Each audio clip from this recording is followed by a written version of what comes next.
Shalom pemirsa, dimanapun Anda berada, adalah suatu sukacita tentunya kita dapat kembali bertemu untuk mempelajari kebenaran firman Tuhan melalui pelajaran sekolah sahabat kita pada kesempatan yang indah ini. Di mana sepanjang satu kuartal ini, kita mempelajari mengenai peranan gereja di dalam masyarakat. Tentu Tuhan mempunyai suatu tujuan yang positif kepada setiap anak-anaknya, agar dimanapun mereka berada, mereka mempunyai suatu dampak untuk membuat suatu keadaan lingkungan masyarakat menjadi lebih baik. Dengan begitu, orang-orang di luar sana dapat mengenal karakter Kristus melalui anak-anaknya. Untuk itulah sebenarnya Tuhan mendirikan sebuah jemaatnya. Yang menjadi pertanyaan saat ini, apakah kita mempunyai suatu peran yang positif? Atau orang-orang di sekitar kita mengenal kita? Atau jangan sebaliknya, mereka tidak mengenal kita, atau mereka berpikir kita mempunyai suatu dampak yang negatif di dalam lingkungan masyarakat di mana kita tinggal. Untuk itulah, pada kesempatan ini kita akan kembali mempelajari. Undang setiap anggota keluarga kita agar kita dapat berkumpul bersama-sama. Dan jangan lupa, siapkan Alkitab berada dekat kita, sehingga kita dapat membuka secara pribadi ayat-ayat yang kita akan bahas dalam pertemuan kita kali ini. Judul pelajaran kita pada hari ini adalah sebuah kekuatan untuk kebaikan. Tentu harus ada suatu kekuatan yang berasal daripada kekuatan yang Tuhan berikan untuk kita dapat melakukan suatu kebaikan di dalam sebuah lingkungan masyarakat. Di sini dikatakan, memiliki kebenaran bagaimanapun indahnya tidaklah cukup. Ini adalah suatu statement pernyataan yang menarik. Jikalau kita memiliki kebenaran yang sesungguhnya, tetapi kita tidak mempunyai suatu tindakan atau kita lakukan kebenaran itu di dalam masyarakat, maka kebenaran itu tidak memiliki dampak apa-apa. Atau dalam statement pernyataan dalam pembukaan tadi adalah, itu tidaklah cukup. Nabi Yesaya juga pernah menyatakannya di dalam Yesaya 58. Di situ dikatakan bagaimana umat-umat Tuhan itu bergairah akan bentuk dan praktik keagamaan mereka. Namun, mereka tuh lemah dalam menerapkan iman mereka dalam cara yang praktis dalam kehidupan sehari-hari. Tuhan sebenarnya memanggil gerejanya saat ini untuk menjadi suatu kekuatan dalam melakukan hal-hal kebaikan. Menggemakan panggilan nabi-nabi dalam perjanjian lama termasuk yang disampaikan dalam Yesaya 58 juga untuk kehidupan umat Tuhan pada saat ini, sehingga mereka dapat mendemonstrasikan kebenaran akan karakter Tuhan dalam kehidupan yang nyata. Jadi di sini kita diamarkan sebagaimana Nabi Yesaya mengumandangkan pada umat-umat Israel pada saat itu, mereka aktif di dalam perbaktian, mereka menjalankan puasa, mereka memberikan kurban. Tetapi ada satu hal yang bagi Tuhan ini adalah semuanya kemuakan atau kejijian. Ketika mereka menjalankan perbaktian, tetapi mereka tidak mempraktekkan hal-hal nyata dalam kehidupan mereka sehari-hari. Itulah sebabnya disebutkan bahwa kebenaran sebagaimanapun indahnya, jikalau umat-umat tersebut tidak mempraktekkan hal-hal praktis dalam kehidupan sehari-hari, bahwa kebenaran itu tidaklah cukup untuk memberikan dampak kepada orang-orang di luar sana, sehingga mereka mengerti akan kebenaran Tuhan yang kita sembah tersebut. Kita dapat membaca beberapa ayat dalam Mazmur 82 ayat 3 dan Yesaya 1 ayat 17. Pertama, kita akan melihat bagaimanakah kita bisa sebagai sebuah gereja lokal ataupun gereja sedunia berusaha dalam bidang-bidang ini melakukan apa yang untuknya kita telah dipanggil oleh Tuhan. Oke, yang pertama kita dapat membuka Mazmur 82 ayat 3 dan ayat yang keempat. Mazmur 82 ayat 3 dan ayat yang keempat. Di sini dikatakan dalam Mazmur 82 ayat 3. Berilah keadilan kepada orang yang lemah dan kepada anak yatim. Belalah hak orang sengsara dan orang yang berkekurangan. Kemudian ayat 4, luputkanlah orang yang lemah dan yang miskin. Lepaskanlah mereka dari tangan orang fasik. Dalam buku Mazmur ini, kita dapat melihat bahwa keinginan Tuhan adalah kita berlaku adil di dalam lingkungan masyarakat, dan kita membantu orang-orang yang berada di sekitar kita, orang-orang yang lemah, anak yatim, dan orang-orang yang sedang mengalami suatu bantuan tentunya di dalam lingkungan kita setiap hari. Luputkanlah orang yang lemah dan yang miskin itu, lepaskan mereka dari tangan orang fasik. Dan kita tidak bisa hanya berdiam diri. Jikalau kita melihat ada orang-orang yang bertindak tidak adil di lingkungan masyarakat terhadap orang-orang yang lemah di sekitar kita, kita tidak bisa menutup mata. Tetapi Tuhan meminta kepada kita untuk kita terlibat aktif dalam keadaan lingkungan di masyarakat, di mana kita dapat melakukan hal-hal yang sederhana, memberi pertolongan atau kebutuhan hari itu juga kepada orang-orang yang membutuhkan pertolongan di sekitar kita.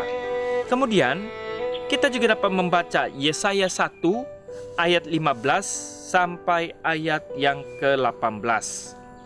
Yesaya 1 ayat 15 sampai ayat yang ke-18. Di sini dikatakan, apabila kamu menadahkan tanganmu untuk berdoa, ya. Kemudian aku akan memalingkan mukaku bahkan sekalipun kamu berkali-kali berdoa.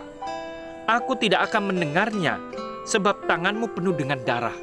Kenapa? Apa yang disebut dengan tangan kita penuh dengan darah? Walaupun kita berkali-kali terus berdoa, di sini dikatakan, basuhlah, bersihkanlah dirimu, jauhkanlah perbuatan-perbuatanmu yang jahat dari depan mataku. Kemudian dikatakan, berhentilah berbuat jahat, belajarlah berbuat baik, usahakanlah keadilan, kendalikanlah orang kejam, belalah hak anak-anak yatim, perjuangkanlah perkara janda-janda. Marilah, baiklah kita berperkara, kata firman Tuhan. Sekalipun dosamu merah seperti kermizi, akan menjadi putih seperti salju. Sekalipun berwarna merah seperti kain kesumba, akan menjadi putih seperti bulu domba.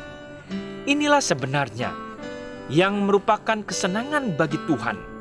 Jikalau kita berdoa, berbakti, tapi dalam kehidupan sehari-hari kita tidak mau membuka tangan kita untuk membagikan berkat Tuhan kepada orang-orang yang membutuhkan di sekitar kita, atau kita berlaku kejam, kita berlaku tidak adil di dalam pekerjaan kita, kemudian kita melakukan hal-hal yang tidak berkenan di mata Tuhan, menindas orang yang susah atau bawahan kita, kemudian kita melakukan sogok menyogok di mata Tuhan, Tuhan jijik atau muak dengan setiap perbaktian kita.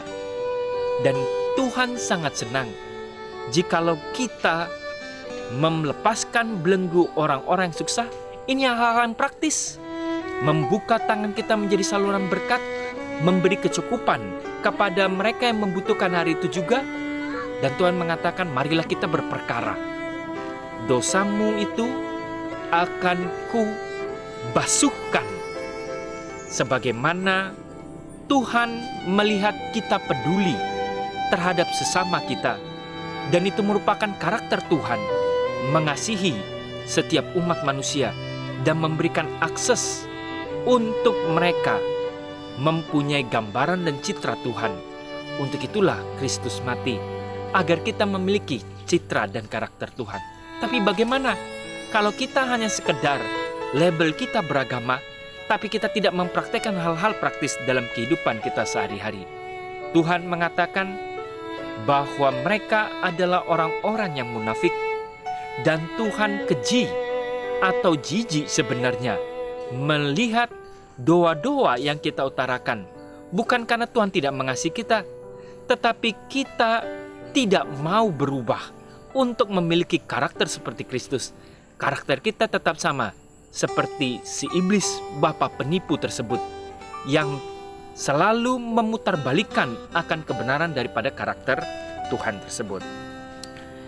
Sebuah gereja dalam sebuah contoh di perkotaan berada dalam masyarakat yang dilanda kekerasan senjata. Ini suatu kisah di sebuah kota. Pada tahun 2011, suara kenabian yang jelas dari pendeta jemaat terdengar selama kongres pelayanan perkotaan di sebuah kota yang cukup besar. Berikut adalah contoh pemikiran dari pembicaraannya. Orang-orang Kristen harus menghentikan barisan kematian. Jadi pendeta itu mengumandangkan kita ini harus berada di barisan paling depan untuk memberhentikan kematian yang terus-menerus semakin meningkat. Kemudian dikatakan, mengacu pada kisah daripada yang Alkitab tuliskan ketika Yesus menghentikan kereta pemakaman untuk janda dari anak Nain. Ceritanya di dalam Lukas 7 ayat 11-17.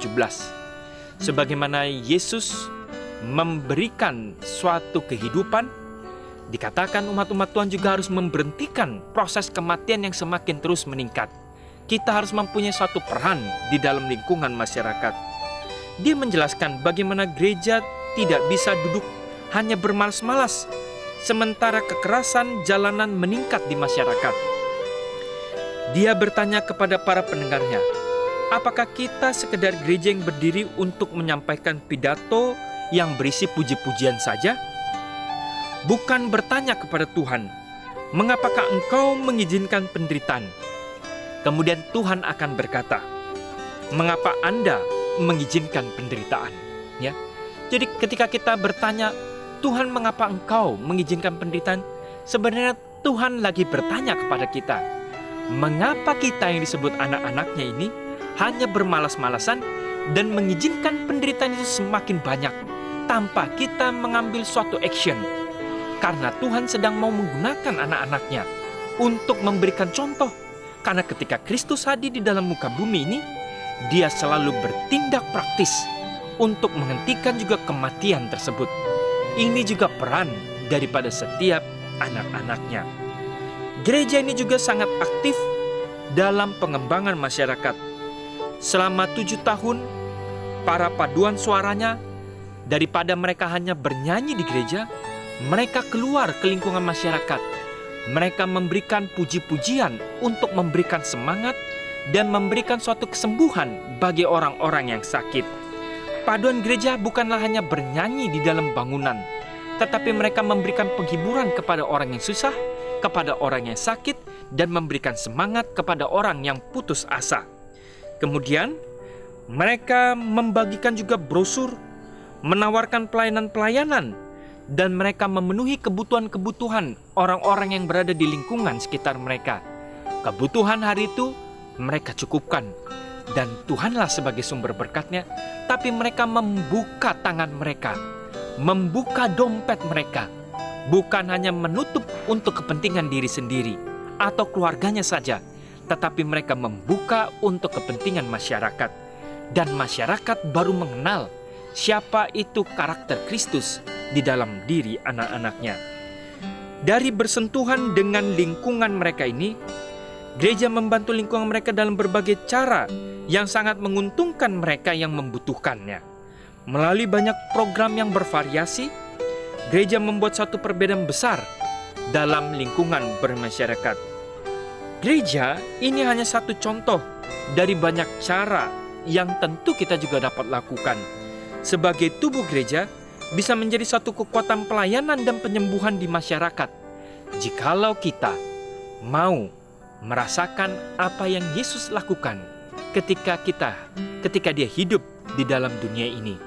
Dan kita hanya tidak duduk bermalas-malasan, hanya berbakti setiap minggunya. Dan kita tidak mempunyai peran dalam masyarakat karena kita cinta diri. Kita tidak mau membuka tangan kita, kita tidak mau membuka dompet kita, kita tidak mau membagi waktu kita, kita tidak mau berkorban kepada sesama kita yang berada di lingkungan kita. Karena pekerjaan Tuhan adalah bukan pekerjaan yang mencari keuntungan saja, tetapi pekerjaan yang mau mengorbankan diri. Inilah karakter daripada Kristus yang menjadi suatu pertanyaan untuk kita tentu jawab pada hari ini. Apakah kita mau menggunakan sebuah kekuatan untuk kebaikan masyarakat di dalam lingkungan di mana kita tinggal saat ini, di mana gereja kita berada? Ajak seluruh anggota. Tentu mungkin ada juga yang bersikap pesimis, tetapi janganlah itu menjadi suatu batu sandungan. Bagi kita yang terpanggil, kita melakukan apa yang Kristus contohkan. Dan biarkanlah Tuhan yang adil tersebut yang akan membalaskan setiap apa yang kita lakukan di dalam dunia ini. Dan biarkanlah jauh lebih nikmat Tuhan yang balas daripada manusia yang membalas ini. Karena tidak ada satu kredit pun yang seharusnya kita ambil dalam dunia ini. Karena Kristus telah mengorbankan dirinya untuk kita semuanya. Biarkanlah melalui pelajaran ini sebuah kekuatan untuk kebaikan. Dengan suatu contoh karakter Kristus, Dia akan memberikan suatu kekuatan kepada setiap jemaatnya yang mau berjalan di dalam iman untuk kebaikan masyarakat. Kiranya Tuhan memberkati.